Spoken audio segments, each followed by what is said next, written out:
Welcome back to Working Hands Making Stuff. Today we're going to make a quick little adapter for my vacuum seal, my food saver, so that I can vacuum seal mason jars. Let's get started. So the first thing we're going to do is basically going to be a cap. This is going to be in here. We're going to have some foam around the inside. That'll sit right on top. Little piece of hose between here and here. And that should be pretty quick and easy. So first, let's drill a hole right through here to fit that. So start with a smaller bit than we need and work our way up.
There we go, nice and tight.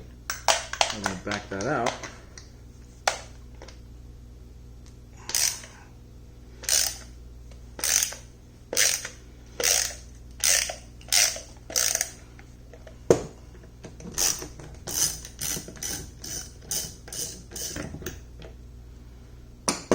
That's warm. All right. Now, I'm going to pop some Ptfe tape on here.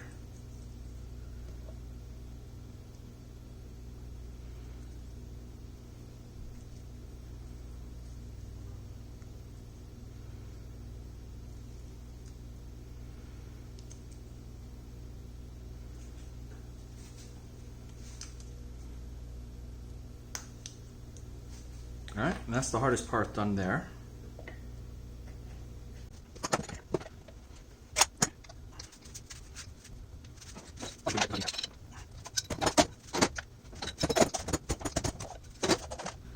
Alright, the next thing I want to do, alright, next we'll just cut a small section of tubing. That's more than enough.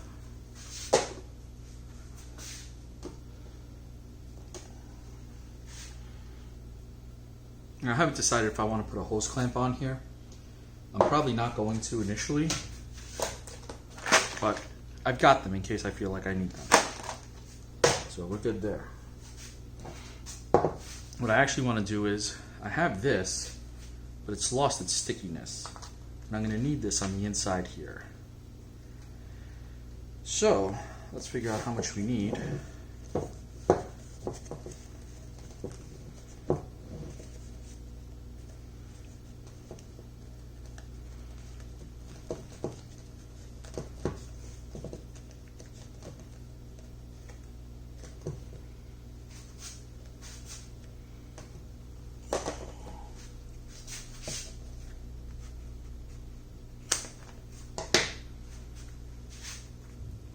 This is actually the sticky side. This is the non-sticky side on this side.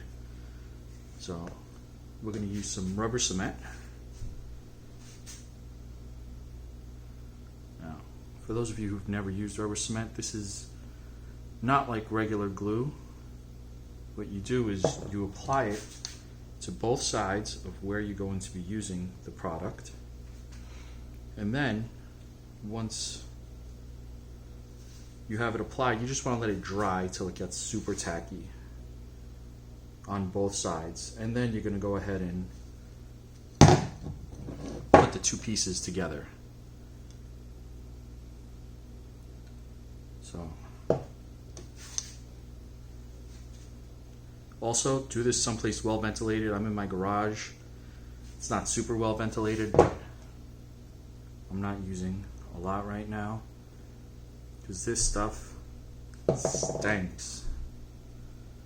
Stinks for real. Okay.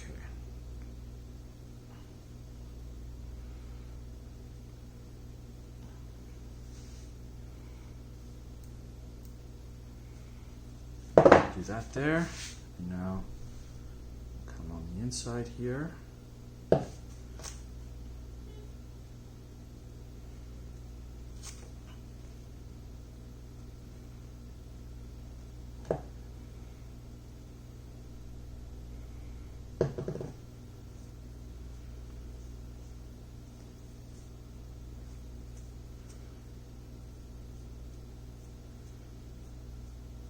And for any of you who are in Florida, you understand the struggle with working in your garage during the day, and then add the fact that I've got some bright lights on in here, generating even more heat. It is hot, to say the least, in here right now. But like I said, this shouldn't take too long. Just gonna let this seal up, tack up. We're going to put this on the inside.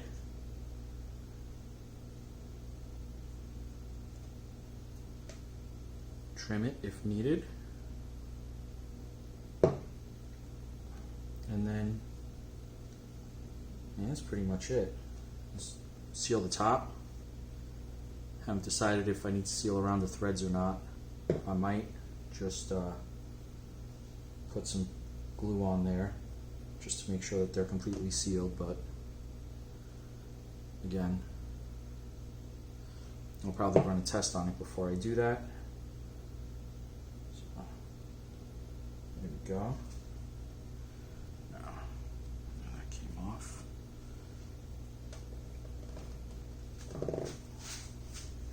I'm just going to wait a few minutes for this to dry. You can actually see here it's already tacked up. This is still wet where I finished up last. There's still some moist spots in here. Just going to wait for that again to tack up. So we'll be back in a minute. All right, I think we should be ready to go now. So, very careful that you only touch the parts that you actually intend to glue, because separating this becomes very difficult if you touch parts that you weren't intending to glue to each other. So very carefully apply that. Okay.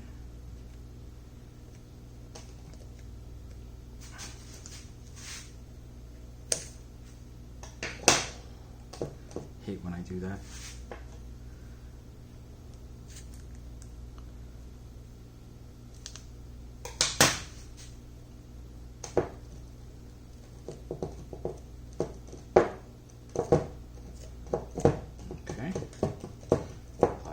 Pressure. Alright, we're going to let that come to a complete cure. But there you have it. This is basically it.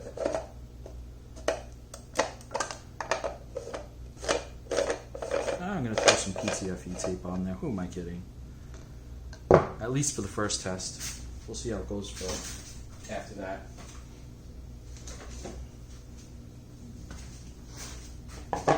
Now, technically Ptfe tape is not required here. I just want to increase my chances of not having a vacuum leak around this, so I'm gonna use it, especially since it's relatively inexpensive. Also, if there's anybody from Dow Chemicals watching, somebody's using your name here. Don't know who it is, don't know where I got it, but I know you guys don't make Teflon tape, and you all insist that it's called Ptfe tape because you do not make it, and Teflon is a trade name. But there it is. Somebody stuck it on this package. Again, made in China, plum pack. Don't know if you can make that out. Maybe you can figure out who that was. Figure that out. But here you go. There you go. We'll seal that up nice and tight. Alright, and as soon as this completely dries, we'll run a quick little test, and we'll see if it works the way I expect it to, which is to say that it will create a vacuum inside of a mason jar. Stick around. Okay, so that glue did not hold on the inside of that rubber cement did not hold on the inside of here at all. Caused all sorts of problems.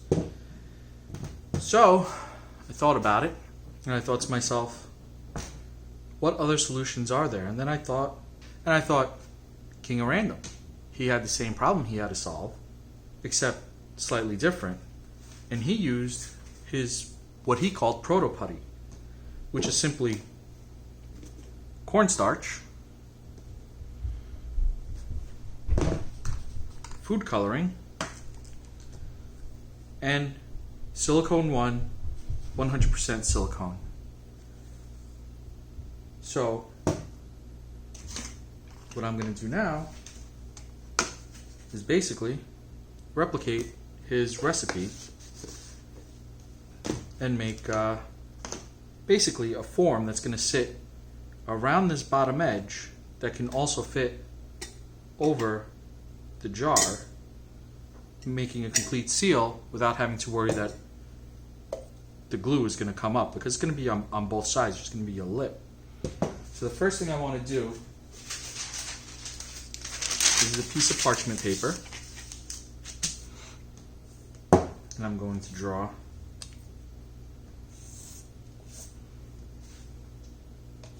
and just trace this around.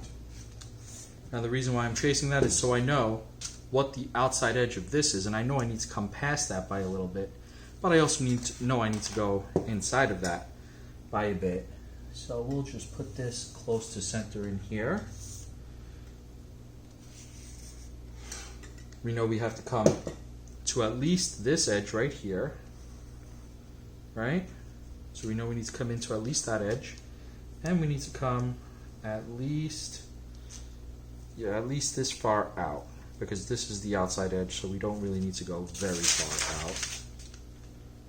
So, and this is parchment paper, so of course I'm picking up marker as I rub my hand across it, trying to keep my fingers as free of that as possible. But this is what happens when you work with your hands. You wind up getting them dirty, and that's okay, because we have soap, and if we didn't have soap, we could make soap, and maybe one day I'll actually make soap, just because I've got all the ingredients, and it would be a nice little thing to try, so why not? All right, let's just put that on the side.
The word gun and they demonetize your video.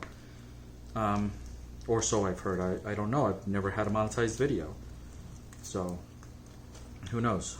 But back then, he used to have explosions and run with explosives on his show on a regular basis. And, I mean, again, really nice guy. Really good channel. Just a shame that... shame what happened. So now we're just going to mix this up. Alright. And at this point I think I'll put on these gloves because I am just about at the point where I'm going to be handling this with my hands.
Now, I'm going to do something. Ooh, let's get that out of there. Besides letting it dry, I'm going to take these gloves off first of all.